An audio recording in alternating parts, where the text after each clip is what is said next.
So this video is about the NMAT 2022 analysis. इसमें क्या क्या चेंजेस हुए हैं एनमैट में उसके बारे में बात करेंगे. We will also talk about the level of difficulty. We'll talk about this sectional analysis in a detailed manner so that it helps you. So if you're probably taking NMAT later on, this will help you a lot. And also क्या actual में changes हुआ है, paper pattern change हुआ है नहीं हुआ है, and एक ओवरऑल एक्सपेक्टेड कट ऑफ क्या हो सकता है for NMMS Mumbai this year. Will talk about it. So honestly देखा जाए तो पेपर पैटर्न आपका चेंज नहीं हुआ है. 120 मिनट्स नंबर ऑफ क्वेश्चन जो भी आते हैं वो सिंपल सी बात है, वो वही था, उसमें कोई चेंज नहीं हुआ है. चेंजेस हुए हैं सेक्शन बाय सेक्शन में, राइट. तो यहाँ पे एनमैट में थोड़ा सा ट्विस्ट करा है इस साल, जहाँ पे उन्होंने चेंजेस सेक्शन में करे. जैसे RC earlier used to be around about 12 questions, इस बारी वो 8 क्वेश्चन आए हैं. मेरे ख्याल से it's a very good move by NMAT. I think this is kind of a snap level because snap is also somebody or an exam which is now not really a keen on reading comprehension. तो मुझे लगता है कि ये काफ़ी अच्छी चीज़ है बच्चों के लिए, काफ़ी अच्छा मूव है. बिकॉज जब आपका आरसी नंबर ऑफ क्वेश्चंस कम हो जाता है, फिर आपका एक आध आरसी पेपर में घट जाता है, then you have a very good time to spend on verbal ability like parajumble and all, and then grammar वाला क्वेश्चंस. ऑल्सो कंपेरिजन अगर मैं करूँ RC at verbal ability and grammar, so RC में accuracy इतनी आती नहीं है जितनी वीए और ग्रामर में आने के चांसेस अच्छे खासे होते हैं. So I guess this is a very good move by the way as far as NMAT is concerned. Overall difficulty के बारे में अगर हम बात करेंगे, RCs were easy to moderate, grammar and verbal ability was on a moderate level. Why? We'll talk about that little bit later. Quants के बारे में अगर हम बात करेंगे, so there were 20 questions. DI and DS अगर मैं यहाँ पे इंक्लूड कर दूँ, I think it's going to be 8+8 मेरे ख्याल से. So this was the level of difficulty as far as quants and DI जो मेंटेन करा है, जो हर साल होता है वही मेंटेन करा है. इसमें कुछ ज़्यादा उन्होंने एक्चुअली चेंजेस नहीं करे. सो क्वांट्स आपका इजी टू मॉडरेट था. Now we can understand quants अगर इजी टू मॉडरेट है मतलब किसने ज़्यादा डोमिनेट करा होगा. DIDS हर साल की तरह मेरे ख्याल से ये मॉडरेट लेवल पे ही गया है. लॉजिकल रीजनिंग के बारे में अगर हम बात करेंगे, again same pattern, logic has always been easy. Critical reasoning या फिर वर्बल रीजनिंग बोलो, थोड़ा मॉडरेट लेवल पे आता है. क्यों आता है उसके बारे में भी हम बात करेंगे. Let's dig into the language skill. Now language skill के बारे में अगर हम बात करेंगे, आरसी मैंने ऑलरेडी कहा था आपको इजी टू मॉडरेट है.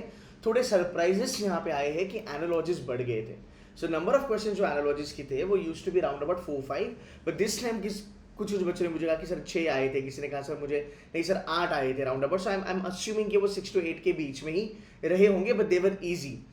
Even the fill in the blanks kind of questions were actually easy, like multiple fill in the blanks थे, but वो doable थे. कुछ high फंडा नहीं था, out of the world नहीं था, ये काफ़ी doable थे. Spot the errors was completely based on grammar. कुछ questions doable थे, कुछ questions moderate इसलिए बने क्योंकि वो टाइम कंज्यूमिंग थे, राइट. और वहाँ पे थोड़ा सा कॉल लेना आपको थोड़ा सा टाइम कंज्यूमिंग था, इसलिए वो थोड़ा बहुत इजी टू मॉडरेट लेवल पे गया. But out of 7 questions I think 4 to 5 questions were definitely doable. There was another section जहाँ पे फिल इन द ब्लैंक्स आए थे, प्योरली प्रेपोजिशन के लेवल पे आए थे, एकदम स्कूल ग्रामर लेवल आया था. It was easy. Parajumbles, people were saying the parajammals were moderate, but मेरे ख्याल से I would leave this to a student because if you have done a very good practice as far as parajammals is concerned, you will be able to knock it off. Overall अगर मैं बात करूँ language skills के बारे में, तो यार ये जो सेक्शन था वो लास्ट ईयर के कंपैरिजन में थोड़ा सा इजी हो गया था. सब्जेक्टिव है गाइस. देखो अगर आपका इंग्लिश या फिर आपका वर्बल अगर काफ़ी अच्छा है, आप इसमें फोड़ सकते हो. बट अगर मैं बात करूँ रीडिंग कॉम्प्रिहेंशन के बारे में, आप डुएबल था, वो कर सकते थे. आरसी कर सकते थे, पैराजम्बल कर सकते थे, fill in the blanks, spot the errors आराम से हो सकता था. इसमें आपका एक अटेम्प्ट भी अच्छा खासा होने के चांसेस काफ़ी सही थे. आगे चलेंगे एनालिटिकल रीजनिंग.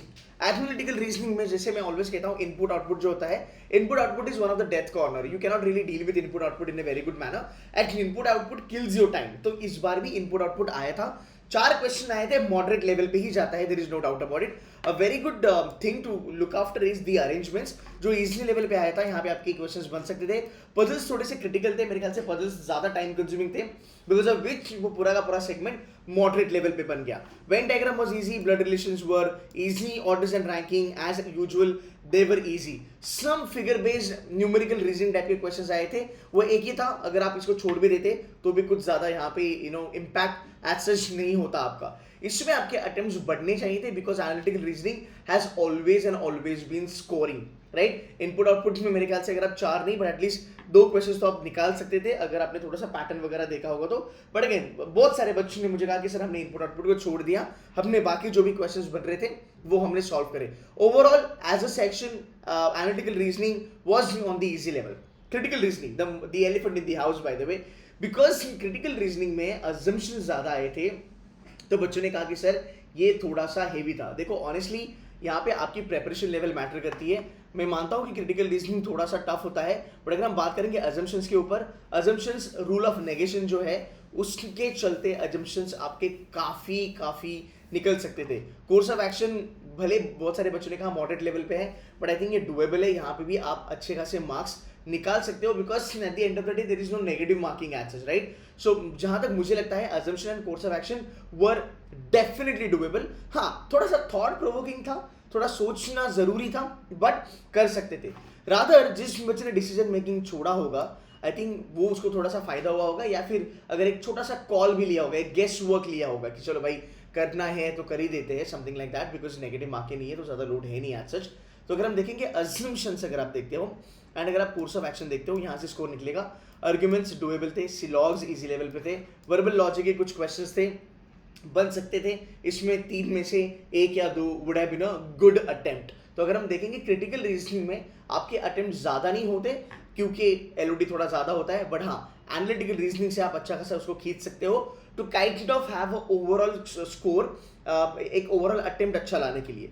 आगे चलेंगे अगर हम बात करेंगे क्वांट्स के लिए। देखो यार क्वांट्स की अगर हम बात करेंगे, अगर आप यहाँ पे देखते हो जो नंबर ऑफ चेंजेस का जो काइंड ऑफ बाइफर्केशन हुआ है, number of changes, I mean you know कहाँ से क्वेश्चन कम हुए हैं और कहाँ क्वेश्चन आने वाले हैं, मुझे लगता है ये चीज़ें मैटर नहीं करती है। आप इसके बारे में सोचो भी मत। The only thing is that अगर कहीं भी आपके क्वेश्चंस घट जाते हैं, जैसे आरसी में तुम्हारे 4 क्वेश्चंस घट गए हैं, मेरे ख्याल से वो बाकी जगह भी इन लोगों ने कॉम्पेंसेट करे हैं, which is a good move, right. So NMAT के लिए तुम्हें इतना समझना है कि जो तुम्हें आता है वो तुम्हें सही से करना है, तुम्हें ज़्यादा यहाँ पे चांसेस नहीं लेने हैं, राइट। मूविंग अहेड, क्वांट्स के बारे में बात करेंगे। Guys, it has always been arithmetic. I have always told in my videos that NMAT loves arithmetic. तो वो arithmetic काफ़ी अच्छा यहाँ पे इंक्लूड करा था उन्होंने। अगर आप ओवरऑल देखोगे तो arithmetic के राउंड अबाउट 10 क्वेश्चंस तो डेफिनेटली बनते थे। तो अगर बात करेंगे परसेंटेजेस, कंपाउंड इंटरेस्ट, अलजेब्रा के 2 क्वेश्चंस थे, डुएबल थे, थोड़ा बहुत टाइम कंज्यूमिंग थे बट कर सकते थे। Time and work, profit and loss, number system, ये questions were actually doable. Ratio proportion भी था। टू माई सरप्राइज इन लोगों ने प्रोबेबिलिटी इज वेरी इजी डाला था, बिकॉज प्रोबेबिलिटी जहाँ तक एनमैट का सवाल है इज नॉट दैट इजी। ये लोग थोड़ा सा बाउंसर डालते हैं, बट हाँ प्रोबेबिलिटी एंड पीएनसी के काफ़ी अच्छे क्वेश्चंस आए थे। मॉडर्न मैथ्स एक राउंड अबाउट 7 क्वेश्चंस आए थे जो मेरे ख्याल से डुएबल थे। अगर आपको वो आता है तो आप डेफिनेटली इसको सॉल्व कर सकते थे। इसमें एक पंगा हो सकता है कि आपका अटेम्प्ट यहाँ पे वेरी करेगा, बिकॉज टाइम कंज्यूमिंग था, क्वेश्चंस इतने भी डुएबल नहीं थे। Most of the questions were doable but most of them were like kind of time consuming. Data interpretation के बारे में अगर हम बात करेंगे, इन लोगों ने इस बार डेटा इंटरप्रिटेशन को एक्चुअली इंटरप्रिटेशन टाइप बनाया है। So it was easy to solve but it was not that easy to interpret. Okay, तो you will have to understand की वैल्यूज कहाँ से लेनी है and then you could have been able to solve it very well. So overall DI was kind of easy, it was doable. Overall paper as such was doable. अगर मैं last year के comparison में बात करूँ, so level of difficulty इस बार एक घटा है, there is no doubt about it. So there is nothing much to worry about कि यार एनमैट ने पेपर पैटर्न चेंज कर दिया, ये कर दिया, वो कर दिया, इसका डरने का कोई जरूरत नहीं है। सेक्शन में जो चेंजेस होते हैं वो काफ़ी नॉर्मल है, उसमें कोई मेरे ख्याल से लगता नहीं है मुझे कि कुछ ज़्यादा इम्पैक्ट आएगा। बट हाँ ओवरऑल इस बार आपका लेवल ऑफ डिफिकल्टी एनमैट का थोड़ा घट चुका है and that is the reason आपके कट ऑफ्स इस बार थोड़े बढ़ने वाले हैं। अगर आप देखोगे लास्ट ईयर के जो कट ऑफ थे 2021 के वो 76 था, जहाँ तक इंग्लिश का सवाल था, वो इस बार मेरे ख्याल से 78 प्लस होगा।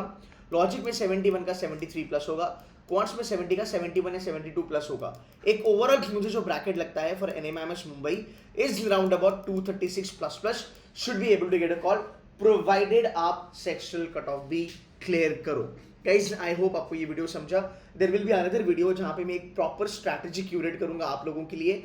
जितने भी बच्चों के नेक्स्ट अटेम्प्ट है एक बार कमेंट करके बता देना कि सर मेरा नेक्स्ट अटेम्प्ट इस डेट पे है, एक बार कमेंट करके बता देना, so that I can curate the entire strategy and then I can put a video, detailed video जहाँ पे आपको किस तरीके से प्रेपरेशन करनी है, so that you can get close to 250-255 marks.